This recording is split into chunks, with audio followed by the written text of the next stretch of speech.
কিছু মানুষ একদিন একটা জলপরীকে ধরে ফেলে।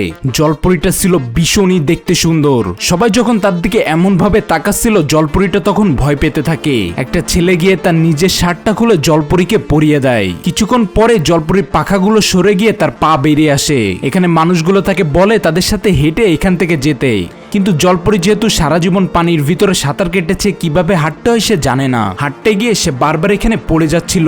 এই সময় এই গ্রুপের সর্দার বলে, জলপরীকে মেরে ফেলো, আমাদের কোনো কাজেরই না, সামান্য হেঁটে পর্যন্ত সে যেতে পারবে না। তখনই ছেলেটা নিচে হয়, জলপরীকে বলে যে আমার কাঁধে ভর দিয়ে তুমি হাঁটতে পারো। জলপরী প্রথমে এতে রাজি হয় না। ছেলেটা বলে এটা না করলে তোমাকে এখানে প্রাণে মেরে ফেলে দেওয়া হবে। এই সময় জলপরী রাজি হয়ে যায়। ছেলেটা জলপরীকে শুধু কাঁধে হাত দিয়ে হাঁটতে দেয় না, বরং সে তাকে কোলে তুলে নেয়। আর তাদের সর্দারকে বলে যে পুরো রাস্তায় আমি তাকে কোলে নিয়ে যাব, কোনো সমস্যা নেই।